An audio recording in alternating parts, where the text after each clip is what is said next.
నమస్కారం.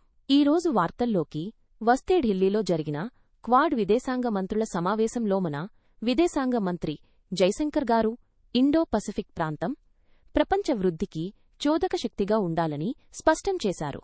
ఈ సమావేశం ఇండో పసిఫిక్ ప్రాంతంలో శాంతి స్థిరత్వం శ్రేయస్సును ప్రోత్సహించడం ముఖ్యంగా ఆర్థిక సహకారం వాణిజ్య సంబంధాలను పటిష్టం చేయడంపై దృష్టి సారించింది.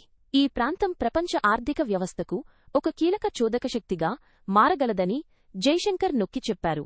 ఇక రాజకీయ విషయాలకొస్తే కర్ణాటక ముఖ్యమంత్రి సిద్ధరామయ్య ఢిల్లీలో తన విధేయులైన మంత్రులు ఎమ్మెల్యేలతో అల్పాహారం తీసుకున్నారు.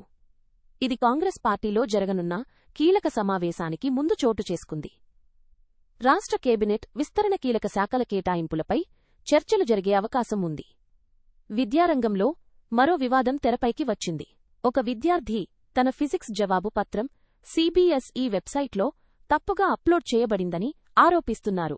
ఈ ఘటన విద్యార్థుల భవిష్యత్తుపై తీవ్ర ప్రభావం చూపుతుందని దీనిపై బోర్డు నుంచి తక్షణ స్పష్టత రావాలని విద్యావేత్తలు డిమాండ్ చేస్తున్నారు. అలాగే దేశంలో ఇటీవల జరిగిన భారీ పరీక్షా పేపర్ లీక్ ఘటన చాలా విషాదకరంగా మారింది. ఈ లీకుల కారణంగా కొందరు విద్యార్థులు ఒత్తిడిని తట్టుకోలేక ప్రాణాలు కోల్పోవడం, మరికొందరు తీవ్ర నిరాశకు గురవడం చూశాం. లక్షలాది మంది విద్యార్థుల భవిష్యత్తును అంధకారంలోకి నెట్టిన ఈ సంఘటనపై దేశవ్యాప్తంగా తీవ్ర ఆగ్రహం వ్యక్తమవుతోంది.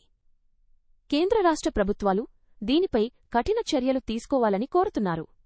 మరోవైపు తమిళనాడు ముఖ్యమంత్రి ఎంకే స్టాలిన్ మేకదాటు ఆనకట్ట ప్రాజెక్టును తిరస్కరించాలని ప్రధాని మోడీని కోరారు. ఇది కర్ణాటక తమిళనాడు మధ్య కావేరీ నదీ జలాల పంపిణీకి సంబంధించి ఉన్న దీర్ఘకాల వివాదం. ఈ ప్రాజెక్ట్ తమ రాష్ట్ర ప్రయోజనాలకు భంగకరమని తమిళనాడు వాదిస్తోంది. చివరగా ఎంటర్టైన్మెంట్ వార్తల్లో బాలీవుడ్ నటుడు రణవీర్ సింగ్ మైసూరులోని చాముండేశ్వరి ఆలయాన్ని సందర్శించి ప్రత్యేక పూజలు నిర్వహించారు. అలాగే వెటరన్ టీవీ నటుడు రామకాంత్ దయామా కన్నుమూశారు.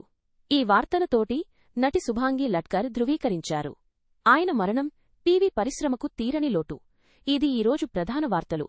నమస్కారం.